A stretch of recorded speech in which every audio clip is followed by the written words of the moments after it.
This program is a production of KQED and Luna Park Productions. Funding for Seeking 1906 was provided by the Corrette Foundation. Corrette takes up causes to help shape widespread effects, reinvigorating and transforming our Bay Area communities. Corrette Causes, inspiring effects.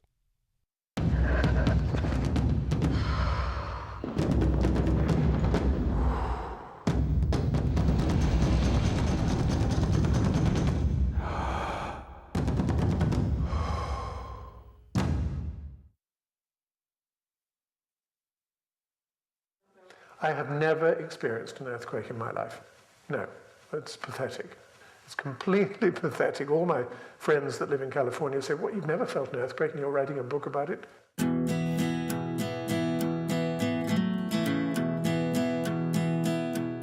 For Oxford-trained geologist and best-selling author Simon Winchester, few natural disasters in contemporary history are more irresistible than the infamous 1906 earthquake that nearly left San Francisco in a pile of dust and rubble. It's a subject that's lured him from his home in Massachusetts all the way to San Francisco and beyond. There's supposed to be a sign around here that says where the San Andreas Fault comes ashore, but I can't find it. Sign, it was worked on. Oh, so we at least are in the right place, anyway. You're in the right place. Great. For those who imagine the writing of a book as a straightforward endeavor, Simon's tale will most likely come as a surprise. It's often meandering, sometimes almost aimless, and it's always filled with unexpected encounters and seemingly unrelated tangents. Do people collide with animals frequently? Oh, yeah. This is so weird. So which department are you involved with? I work for music. Picasso of the hydrant. Well, the trouble with the way I write, I think, I'm sure it's a big flaw in my literary makeup, is that I get fascinated by things on the way that I never expected to be fascinated with as I planned the book. Do they have ginseng? They don't grow ginseng in Japan, do they? Spend some time on the road with Simon, as we did, and you realize that Simon's books may only be a means to an end. And the end, quite simply, is the journey itself.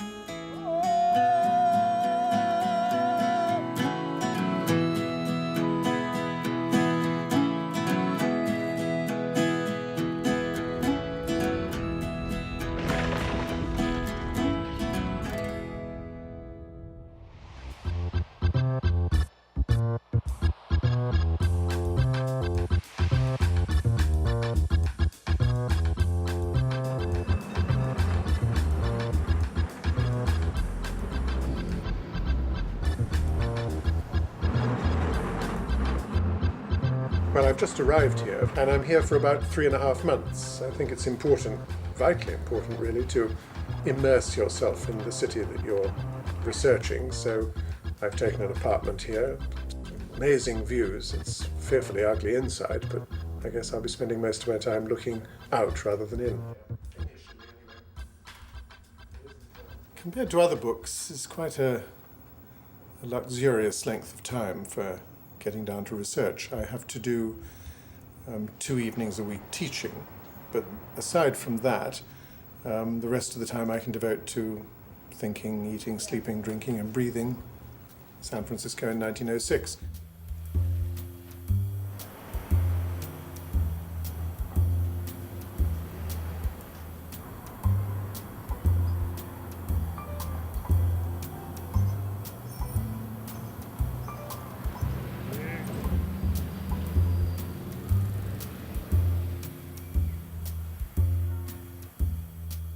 Researching a book like this is a funny thing, full of serendipity, really.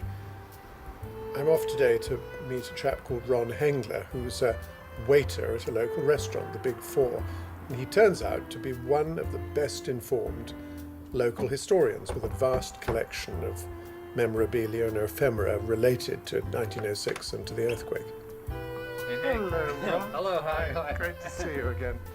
Oh, I just love this place. So, what amazing stuff have you got since I was last here? Oh, I'll show you I could bet. the latest projects here. From top to bottom of the house, I'm building shelves all along that are going to hold the jars. I'll probably be able to... These are your Kachina jars? Yeah, the Kachina jars, the time capsules, the histories, the memories in gallon glass jars. Am I right in thinking they're pickle jars? No, they're gallon glass jars from maraschino cherries and martini olives. Cherries, right. I've been a waiter for 27 years. So anywhere that I've worked in the city, the first thing I establish with a bartender is save me that jar. How many jars have you got? Over 1,000. Over 1,000. Over 1,000.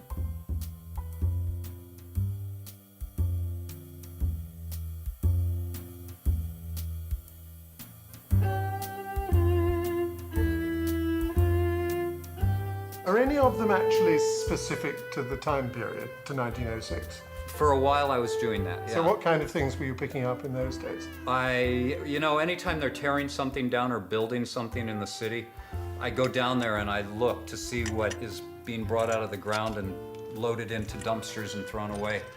Is this anything to do with 06? It is, and actually it's a little mixed bag. This is some of the rubble from an area that is definitely 1906. Like the molten glass here. Oh, you've got some molten glass now? Yeah, this is... Now this would have been made, here we are, yes, this is brilliant.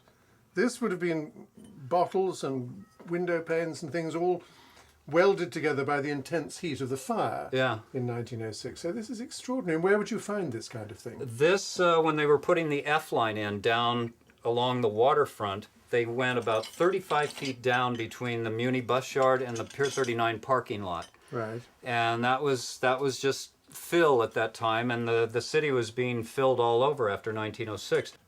Somewhere in all of my reading, you know how at intersections the name of the street is stamped into the pavement? Mm-hmm. That's because of 1906 San Francisco. There was such complete disorder and complete leveling of the city that you couldn't orient yourself as to where you were downtown. It was complete chaos. And so now we stamp the name of the street into the intersection so that if it ever happens again, we'll be able to brush some rubble aside and that's where we are. Yeah. I'm very interested in the thought that you were lucky, or the people from whom you bought it were lucky, in that it didn't succumb to the fire. I mean, you're very close now to this famous or the infamous ham and eggs fire, aren't you? Why was it called that? Well, a woman was cooking breakfast for her family, and she was cooking inside, and apparently there was internal damage in the chimney, and the embers went up and into the walls and started a fire in their house. And it says something about the sang-froid of people in 1906 San Francisco, doesn't it? That you've had this devastating quake at 12 minutes past 5 in the morning, and a couple of hours later a woman is somewhat nonchalantly cooking up a dish of ham and eggs for her family. I mean, I certainly wouldn't be doing that 2 hours for an earthquake. I think the ham and eggs was a day or two after the fire. Oh, was it? Yeah, the fire was raging uncontrolled. All around her. On the other side of Van Ness Avenue, yeah, sort of all around She her. thought, oh, no, a bit peckish, why not light another fire and make breakfast? But it also, in three of my books on 1906, they mention, they give a little press to it, that the tradition of barbecuing in the backyard, getting together with friends and family, starts in San Francisco after 1906 when the city is rebuilding itself, because for up to a year no one could cook inside anymore. This is marvelous. This is one of my treasures now. One of our regular customers at the Big Four, Ernie Bloomfeld, he has an office down in the financial district, and after work he comes up and sits at the bar, and he bought this at an estate sale in the city and brought it to work to show me because he knows my passion. And they are all from around 1904 to 1908. No captions, no story. He didn't know the family, doesn't remember the family name. But in the middle of the book are these photographs of the city in 1906. Here's the City Hall dome here. Yes. I would guess that this is probably south of Market, maybe South Van Ness Avenue, Mission Street.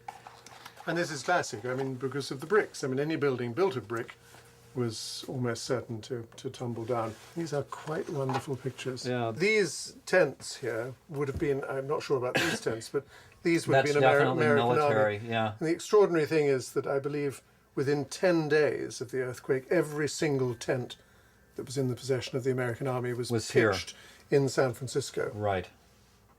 It was an amazingly efficient relief operation, wasn't it? And the entire country rallied. Yes. Cities had, events to fundraise. And, they didn't have television, they didn't have radio, they didn't have technology, they didn't have the internet. And yet everybody living in the United States had some sort of connection with San Francisco. Yes. I mean, if you had a godlike ability to plan America, would you, knowing what you know now, build a city of such importance on top of the San Andreas Fault? No.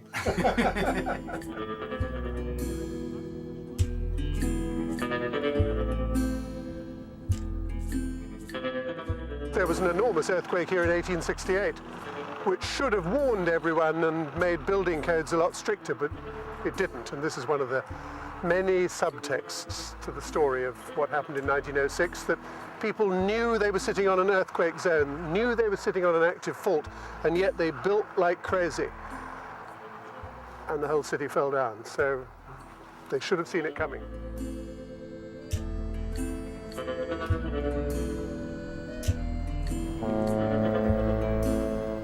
Because the fires made this whole city dark, that actually not a bad title would be Midnight at Dawn. But yeah, that's a nice title. Well, I don't know, it's Midnight at Dawn. I mean, Midnight at Noon would be great, but someone might think that was derivative of Arthur Koestler. Right. Is that mine or yours? You. Me.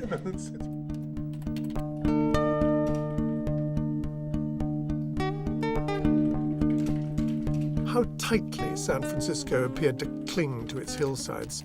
One can imagine knuckles whitened, sinews straining, teeth gritted. This fragile, enchanting-looking place had also appeared more than anything else to be most terribly and fatally vulnerable.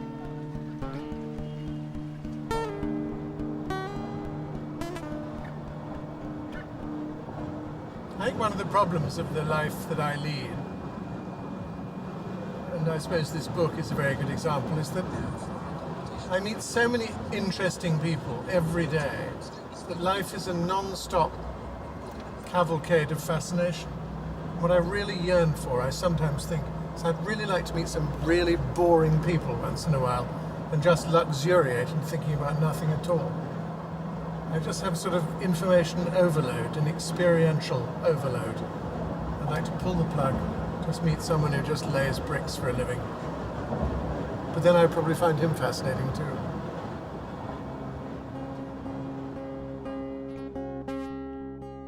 Well, we're going this morning to look at the Hayward Fault, which is a sister fault to the San Andreas on the other side of the Bay Bridge over near Oakland. What we're going to see, it sounds terribly prosaic, but is tremendously important to geologists all over the world, is a curbstone. So, west.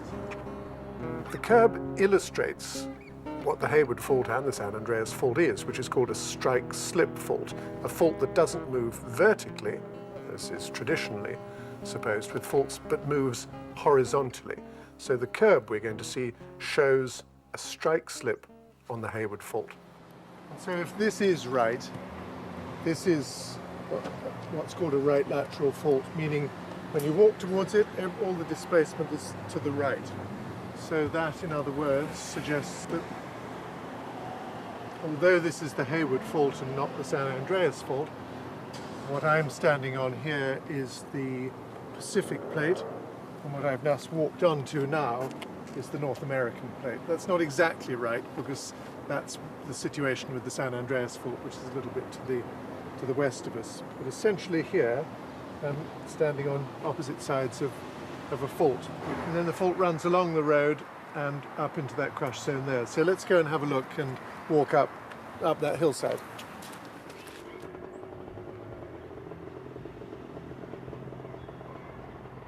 This has been here all my life. Well, quite. I mean, it would have been here a long time. But whenever we have big earthquakes, I never notice nothing up there.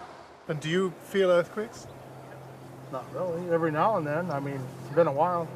Yeah, but I mean, when you say that, not really, now and then, it's been a while, people in England, we never have felt an earthquake in our entire life. To you, it's meat and drink. It happens all the time.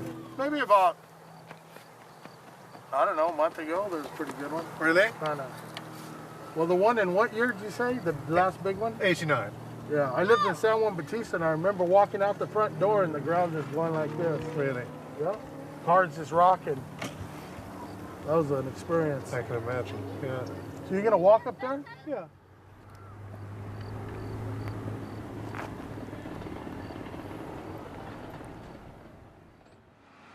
Lived here all your life? My mom bought this house in 1977. Right. We had one pretty big, I can't remember what year. I think it was 89, which was the bad 89, yeah. one. That was a good one. Where were you? Do you remember? I was in Gilroy. In Gilroy? I was in Gilroy, yeah, when that Are happened. you a garlic farmer? I was, as a matter of fact, I was stopping garlic when that happened. You were cutting garlic? Yeah, I was in the field and I could see the waves in the field. I mean, like an ocean. Really, I mean, really. It was kind of it was actually my first experience, feeling an earthquake that big. Yeah. But I could see the earth, like waves, it's weird. When you cut garlic, are you using one of those short, I forget what they're called in Spanish, there's a word for... Tijeras? Tijeras, Tijeras, Were yeah. you using one of those? Yeah. That's how you cut.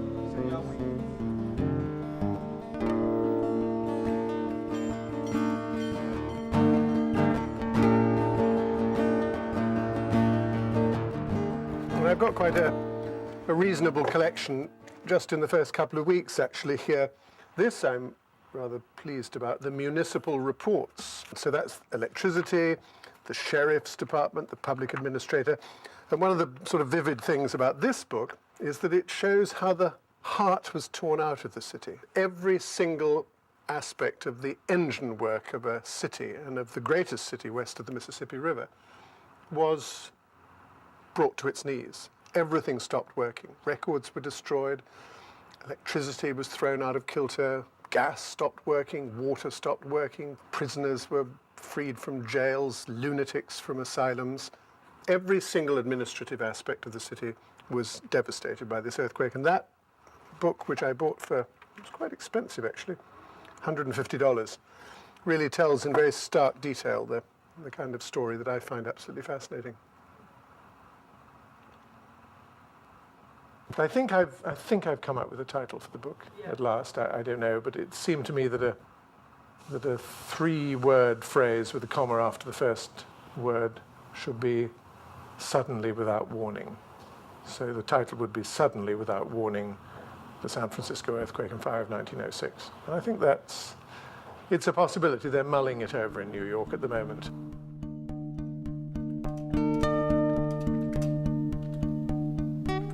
It made its entrance in a spectacular, horrifying, unforgettable way.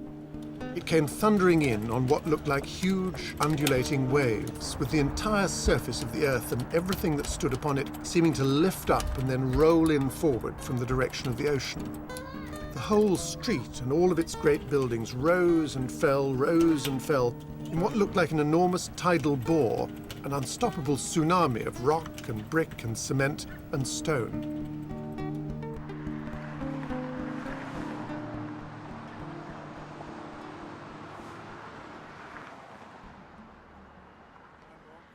It's all very well hearing the anecdotal evidence, but to understand the great engine beneath the surface of the Earth that causes all this disruption, then I'm going to have to go to the Mecca, which is the local office of the US Geological Survey in Menlo Park. Hi, I'm calling to impose on you a little bit. I'm wondering if you have some free time at the moment. Simon Winchester, the author, is here visiting me today. Leslie Gordon, who's the wonderfully helpful spokesperson for the USGS, is taking me around and introducing me to all the various scientists I'll need to get to know. The first thing we're going to see is a map, an enormous satellite-generated map of the Bay Area, which is going to be hugely useful for me because it's going to place all of the geology and the geography and the topography of the Bay Area in its proper context. This is a Landsat 7 satellite image, And you can see just geographically San Francisco Bay, San Francisco International Airport, and the city of San Francisco. And then the geological features are what? I mean, dominated obviously by this.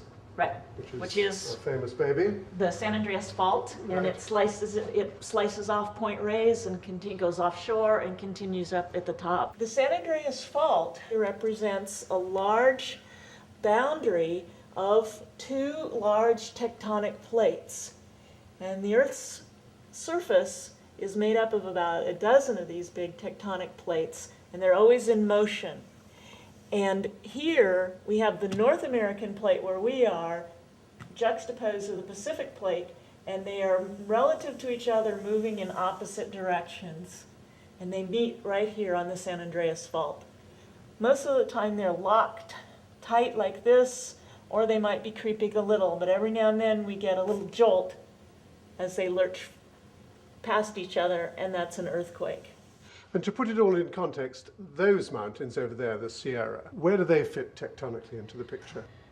There's a really wonderful connection between the San Andreas Fault and the granites of the Sierras here. You can see these hard knobs of places that stick out into the ocean, like the Monterey Peninsula. These granitic rocks that are on the west side of the San Andreas actually came from very far south. They're genetically related to the Sierra granites. They were at the very southern end of the Sierras. They were kind of plucked off and rafted up here with the motion on the San Andreas Fault and juxtaposed. It's incredible to realize that a couple of 100 million years ago, San Francisco was way down south of where it is today, in fact, near where Los Angeles is.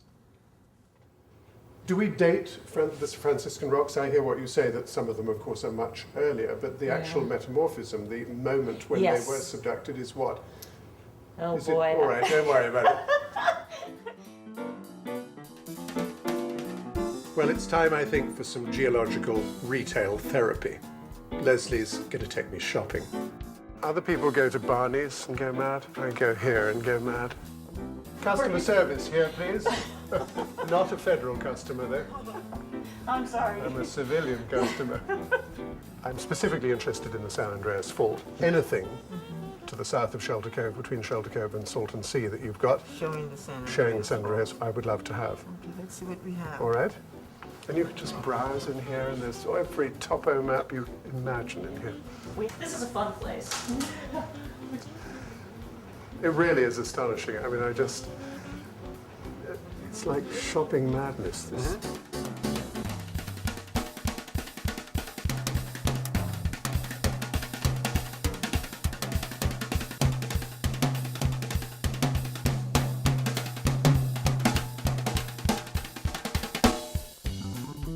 I just think the USGS is one of the great undiscovered secrets of the US government. It's just a wonderful organization. Yeah, we're just going to go back this way. Okay. Let's go downstairs. This always seems to be a very happy office. We've sort of come up with a title, at least a working title, because as you know, but I'm still not certain what the final title is going to be. Whatever, it's going to have a subtitle of the San Francisco Earthquake and Fire, 1906. But I thought of an American catastrophe, which they dismissed as being too Norman Mailer-ish. And 3 days in April, but that was too redolent of 7 days in May. And Midnight at Dawn, but that was too redolent of Darkness at Noon. But then one of the old titles that I came across, maybe 6 months ago, was A Savage Interruption. Order number 9.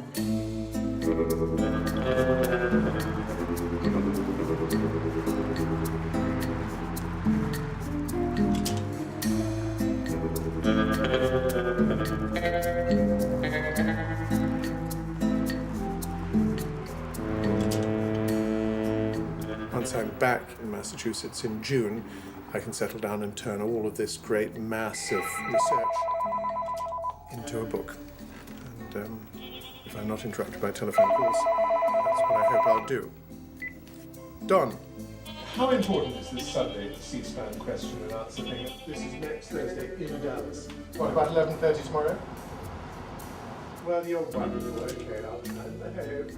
And just ask her. I mean, I'll be reasonable, because if they say, no, this is terribly important and you'll sell millions of books, then super. Bye-bye. Hello?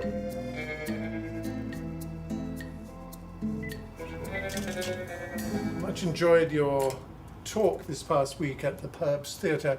While I didn't live through the San Francisco earthquake myself, I grew up listening to my grandparents tell their tales, and I've been a collector of related materials over the years, and I'm an earth sciences graduate of Stanford.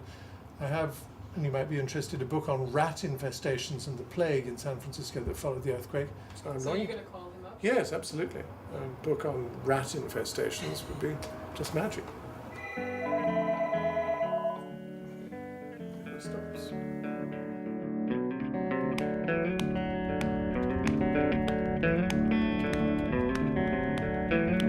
I'm going down to a little town called Parkfield, a little village in the center of California, and as it happens, in the midpoint of the San Andreas Fault.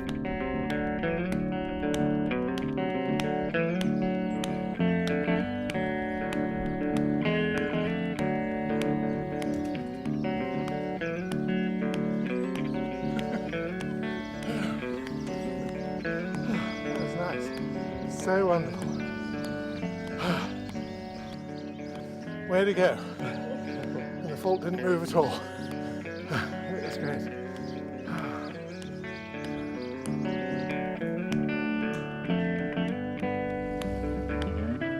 I mean, nothing could be more innocent than where we are.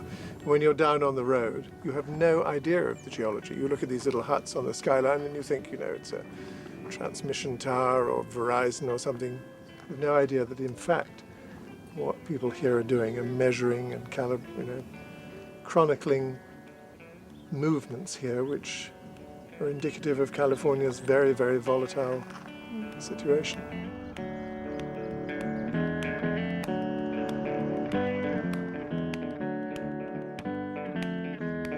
You have the strain meters, the water wells, magnetometers.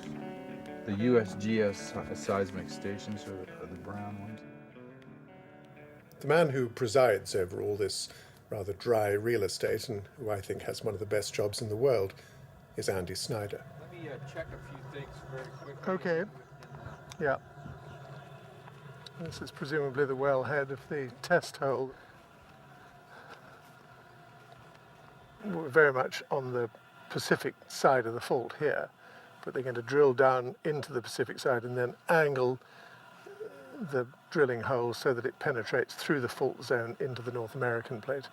And they'll put a lot of sensors. I forget at what depth they're going to begin the angling. I think it's about 3,000 feet or so, maybe a little more. Anyway, it's technically quite easy to do for these drilling companies. Okay. So this is the test hole, is it? Yeah, this is the pilot hole. The pilot. And how deep was that? 2 kilometers. Has anyone anywhere else in the world drilled through a fault at depth? Not like this, not a huge tectonic fault. Right. Why they're doing it here is this particular section of the fault, there's basically football or soccer field size patches along the fault that have recurring micro earthquakes. Have they fixed the date at which the Pacific plate started moving laterally against the North American plate? In other words, when the San Andreas Fault was born? Like 25 to 24 million years ago, okay.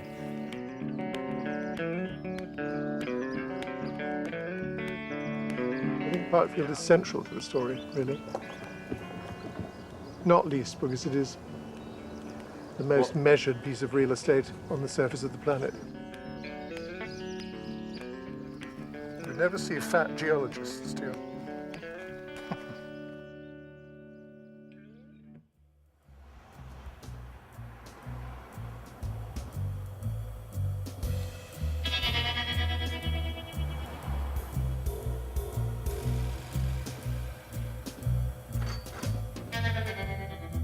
Business Week did a review once of one book, I can't remember, and the headline was Simon Winchester, the man who brings dull things to life. And that, I was thrilled with that, because I thought, well, how nice. I don't think they're dull at all. But I'm a bit like the guy at the bar who says, hey, let me tell you all about this, and people instinctively move away from me at first.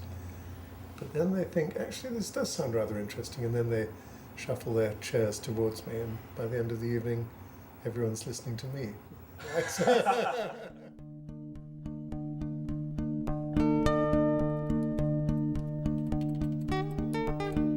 The figures collected since show with perfect clarity that 1906 was indeed the most dreadfully active of years.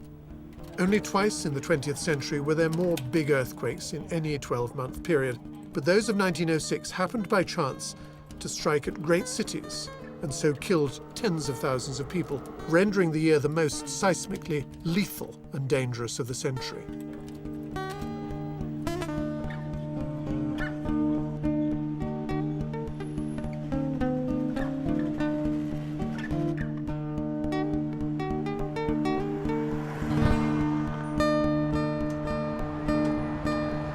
Well, I have to remember in my research that this isn't simply a story of geology, of tectonic plates and of seismic events. It's also a very human story.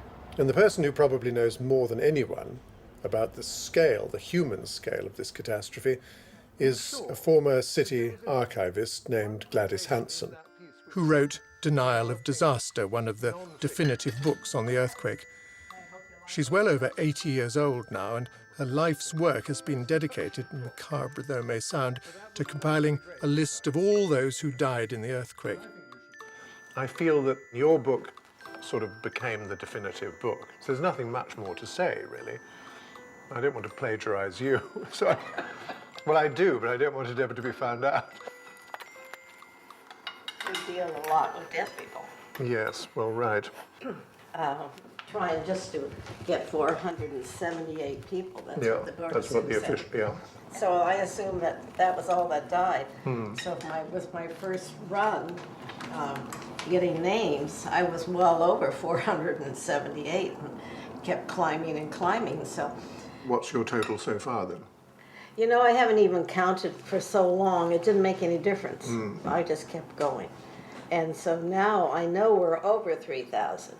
And probably with all the material coming in now, we'll probably make 6 easy. Really? Yeah, it's going up fast. Wow. We found that people in Murphy-type beds got trapped in 1906. Going up Yes. on a... They sprang up and crushed them against the Broke wall. their necks or Yeah, suffocated them. and it's a lesson we didn't learn. We're full of useless No, information. it's all useful for me. What are you going to do with this material? I mean, you're going to publish yet another denial of disaster. No, people get tired of earthquakes, I think. Don't say that to me as I'm writing a book, one, Well, please. they do. They do. Yeah, I know. And so, like I said, I got to the point people relate to me as the deaf lady and forget my address and just send it to the mail. And Uncle Sam was very good at finding me. Really, if someone wrote the Death Lady San Francisco. Yes, San Francisco. That's extraordinary. God, the angel of death. Is that your car parked outside? Yeah. You take Taekwondo? My sons did. I was going to say, it's amazing. I thought it was you at first. I thought, my God, not only is she a historian, but she can beat the hell out of me. I have 2 boys. Oh, great. Just about to graduate. There's a lot of 1906 material in here. Right. Any particular reason for Roy Rogers' appearance here? My mother likes Oh, really? John Wayne, and I was only able to get him. Right. Okay, So fine. if you ever want to get on her good side, Say nice things about John Wayne. Okay. These have to be filed yet. Yeah. What has happened is that you could pick a subject here or a street name, and you can go down the street and you'll know if somebody was dead, at which address, or injured, or if a building collapsed, or somebody suing somebody. Have you seen this?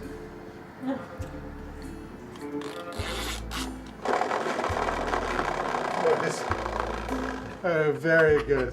Fantastic. My grandfather was said to have pushed a piano all the way out to Golden Gate Park. Those Brits, isn't that good? Pushing a piano to Golden Gate Park? You can track a building over time. Yes, you can. And it helps you as a writer to understand what was going on. We even found a couple of brothels. Oh, really?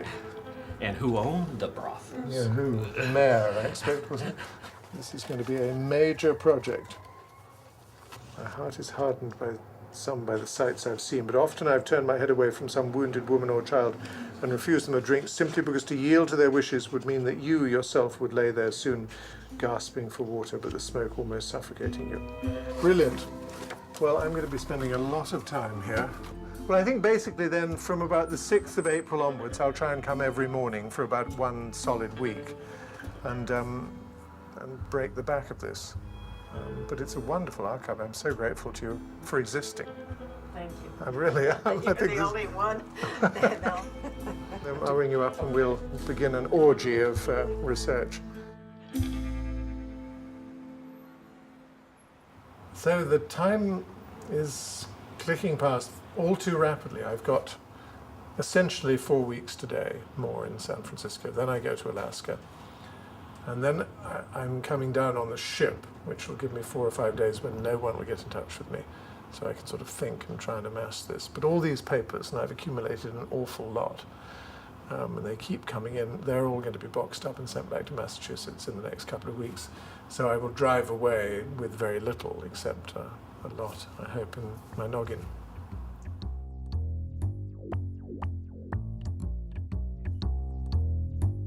It may seem as though all I do is gallivant around, meeting people and going to interesting places, but in reality I spend a lot of time alone researching on the internet or reading. One thing I've been keenly looking for is some indication that the events of 1906 triggered some kind of fundamentalist Christian response, because after all, some people of either great devotion or low intelligence would regard an earthquake as being a sign from God. So I went to the Stanford University bookstore and looked in the religion section and came across a fairly ordinary book, Religion in American Life, a History. And there was a reference to something which I'd never heard of called the Azusa Street Revival.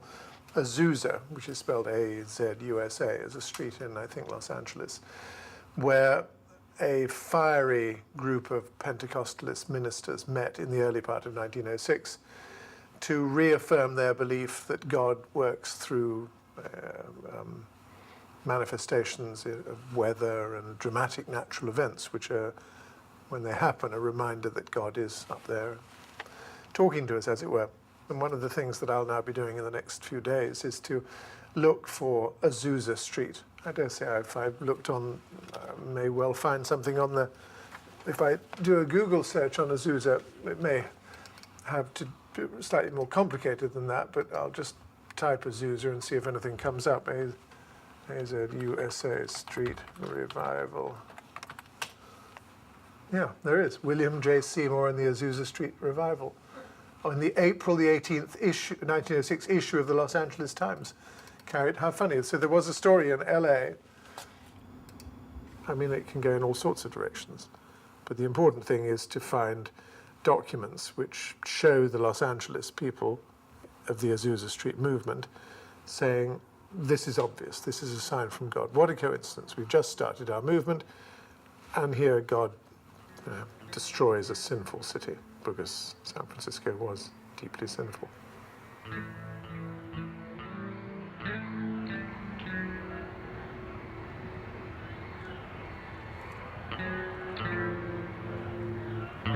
The trail map or the dollar map? I think the dollar map, yeah. Okay. Basically any maps you have. I'm interested in the geology of Mount Diablo, if you've got anything relating to that. God, state park rangers carry guns. This is amazing. This is a sign of the times we live in, isn't it? We're just below the summit here of Mount Diablo, which is the biggest mountain in the Bay Area, 3,890 feet high, so it's pretty big. I mean, I love that little junction point earlier, you know, where we saw the contact point. Doesn't that sort of mean something to you? You can imagine what 10 million years ago was happening. And there it is beside you on a path, and you can think of loads of lava rolling hot, steaming in the sea. I mean, I could not be happier. I get up every morning and I keep learning things. I mean, I didn't know until half an hour ago that, you know, here on the southern side of Mount Diablo, you get a certain type of lizard, and on the northern side, you get oak trees, and then a different type of vegetation on this side from the other. It's all just fascinating. To combine that with writing, which for me is an unalloyed pleasure, seems to mix two disciplines and fascinations together which make for just unbridled joy.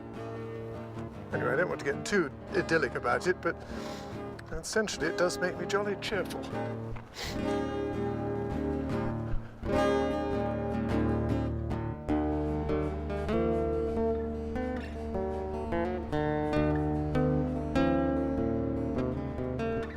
Well, the city is magical, and I've loved my time here, but I think I've absorbed just about everything I can about the 1906 earthquake, and I think I'm ready to go back home. One last road trip, and then I'll drive back to Massachusetts, and then I can start writing. Am I ready to leave now in terms of work? I mean, are you sick of being No, here? I'm not sick of it. No, I want to get stuck into writing this book. I've spent a lot of time talking about it, and thinking about it, and I now want to get weaving. Because although I have got a fair amount of time, it's a very big subject.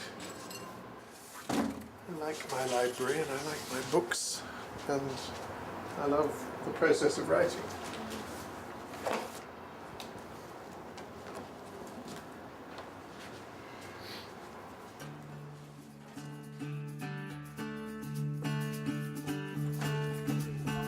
Right, my apartment. Nice having you. Well, I know I go off on a lot of tangents. It's part of what makes research so much fun for me. So I thought my final diversion before driving back to Massachusetts, I'd drive up to Alaska, where earthquakes are every bit as common as they are in the Bay Area, and for pretty much the same reason.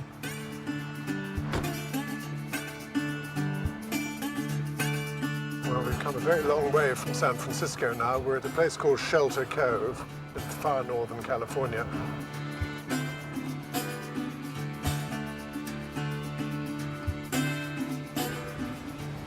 This is the first or the last place where the San Andreas Fault comes ashore. It's a very much more spectacular part than I'd imagined.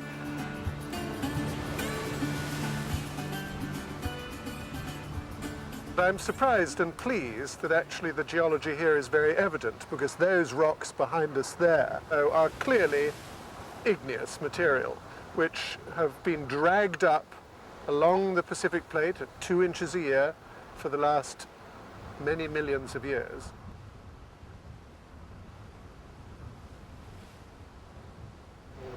This would keep For me, 30 cents a pound. So what do you do at the cafe? I mean, do you own it, or are you the No, chef there? no, I'm just a fish cutter. You're nice job to have, isn't it?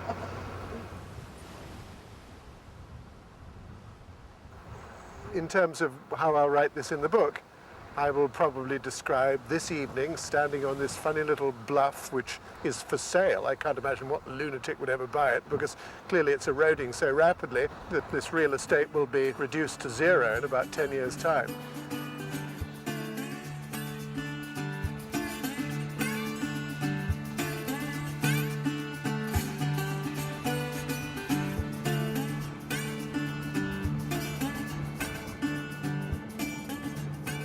I've driven 3,100 miles from San Francisco, about 1,000 to the Canadian border, about 600 to the bottom of the Alaska Highway, and then 1,600 to where we are today. As much as anything, I mean, I wanted to have the adventure, but as far as the book is concerned, the whole mosaic of the journey, along, across, up, down, back across, I hope will make for a narrative which I'll insert in the book in some place, not to prove any major sort of scientific point, but to bring a sort of human element into a story which might otherwise be rather dull. So the purpose was to have an adventure myself, and if the adventure was sufficiently stimulating, to write about it in a way that I hope the reader will enjoy. 1, 2, 3. Cheese!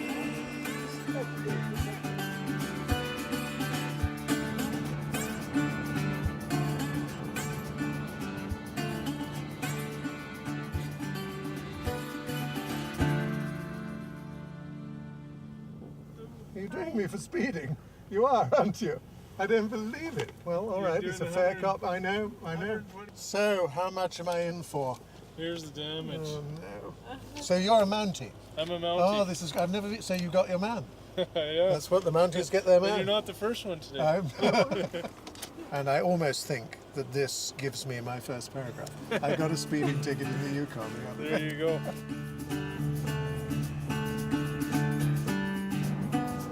I'm on my way now to Anchorage because that city was flattened essentially on Good Friday 1964 by the biggest earthquake, magnitude 9.2, ever to hit the North American continent. I want to talk to survivors of that event and see precisely what did happen.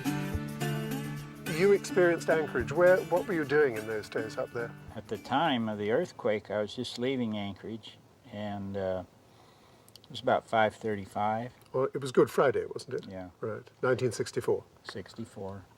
And I was driving along, and I thought I had a flat tire. And then I thought, wow, I have 2 flat tires, you know. And we didn't know what was happening. So we just stopped the car, and everything looked like it was a hurricane outside, but there wasn't any sound. What do you mean? I mean, trees were... It was just like 100-mile-an-hour wind. Everything was just going like this. There was across the street, I just happened to notice a little Volkswagen, and it was just bouncing like a basketball. It was incredible. How long did this last for? Almost 5 minutes.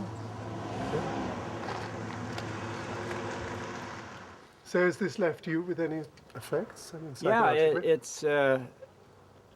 it's like the people that go to Vietnam, you know, they have this... post-traumatic stress syndrome? That's what it is. What do they call yours? Well, seismic. Post-seismic stress syndrome, PSSS. Yeah, it affects you. You know, how many people have gone through Do you dream about it? No. I don't even hardly think about it anymore, but it's just, it's sort of residual in your mind, you know, you keep that.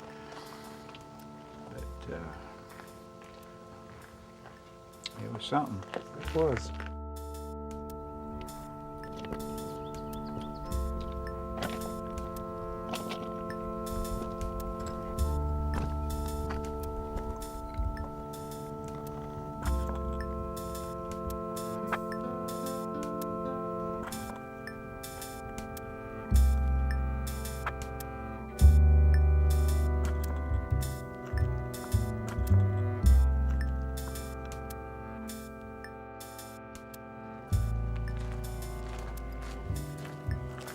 I'm going to suggest something else. How funny. No, I'm not going to tell you because it's so embarrassing talking about titles. All right. 7377, okay. You bet. Hello, Henry. It's Simon here, just calling from the border with Alaska. I was thinking about your title. I've come up with an alternative, or an alternate, should I say. What do you think of this? Epicenter San Francisco. Reconsidering the earthquake and fire of 1906. So will you think about that? Will you indeed reconsider?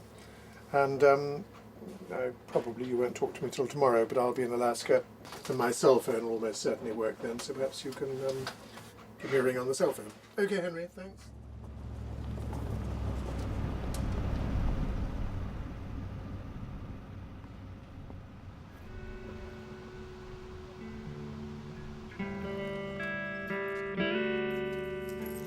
Well, it's midsummer, and finally I'm back home in Massachusetts on the farm, and it feels wonderful to be back home and away at long last from earthquake country. And while, of course, I wasn't consciously afraid while I was in San Francisco, I must say I feel a sense of deep contentment when I come back here to write.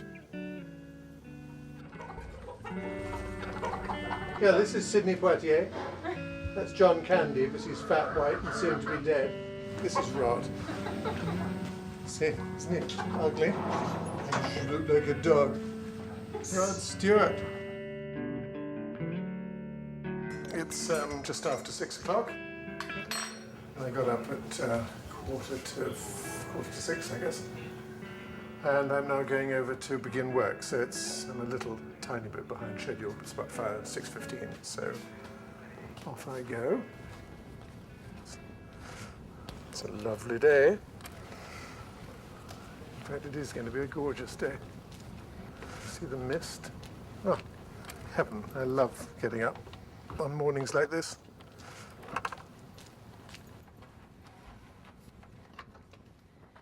First thing I do every morning is to look at the BBC website, just the headlights. And I'm afraid it's the same old. Australian fined for chewing off mouse's tail in competition. So that, and then I'll fire up what I'm writing this morning.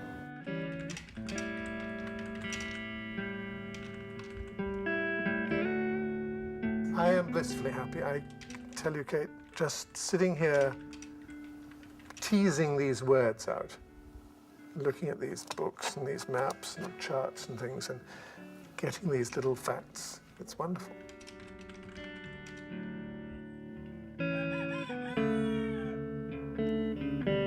I'm very pragmatic, some might say rather fascistic about the way I write. I've got a whole system to keep me on track. The publisher and I agree on a total word count before I begin, and so basically I know exactly how many words I have to write each day in order to meet my deadline. I've done it with every book I've written, and I've never, so far anyway, missed a deadline. However, what I'm grappling with at the moment is whether in fact I've got the structure of the book right. And I think I have. I'm tempted to begin the book by looking at the Earth as a whole in a global context. And that's how I would begin the book. I'm not sure that I will, but that's another of the little structural problems that I'll be working on in the next few days.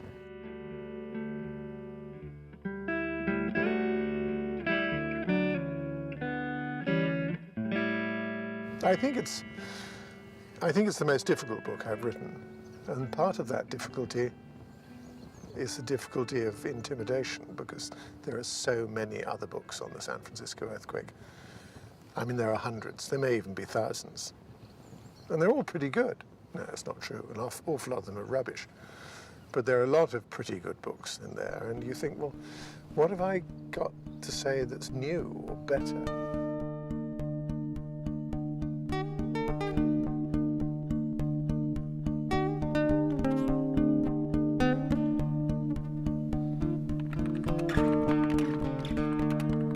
Earthquakes, volcanoes, tsunamis are all as inevitable a part of the Earth's story as sunrise and sunset are a part of the quotidian routine, the only signal difference being the rhythm and the pitiless irregularity of their occurrence.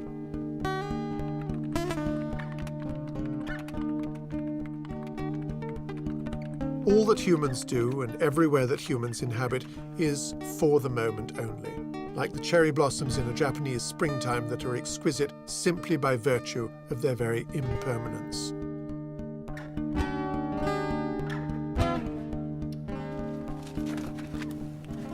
Trees came down last night.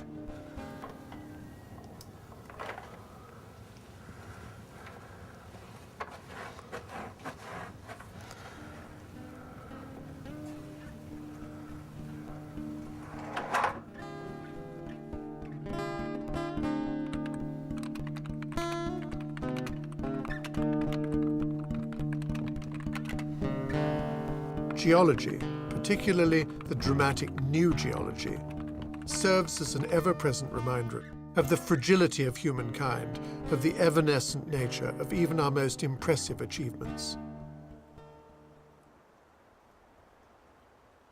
So it's done, 499 pages, and it's a great relief at 1:07 on Friday the 10th of December, and I'm now going to save it on my iDisk, count the number of words, and then go and do something completely different for the rest of the day.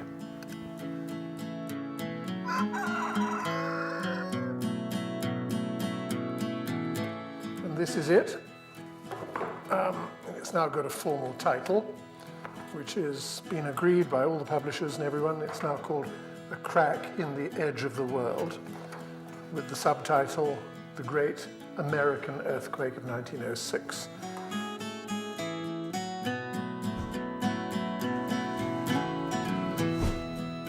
I think I'm going to be ready to move on a bit from the seismic world to something entirely different. In fact, yes, I think I'm going to try to stay well away from disasters, at least for a bit.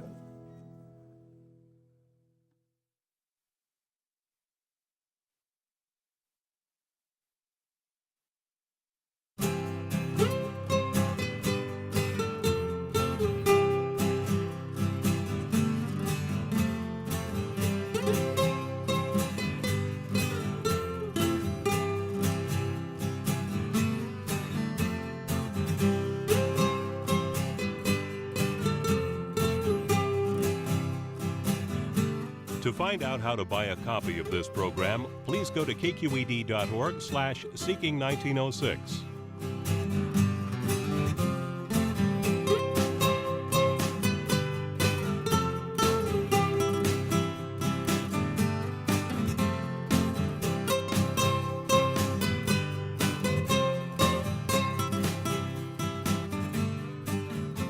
Funding for Seeking 1906 was provided by the Corrett Foundation. Corrett takes up causes to help shape widespread effects, reinvigorating and transforming our Bay Area communities. Corrett Causes, inspiring effects.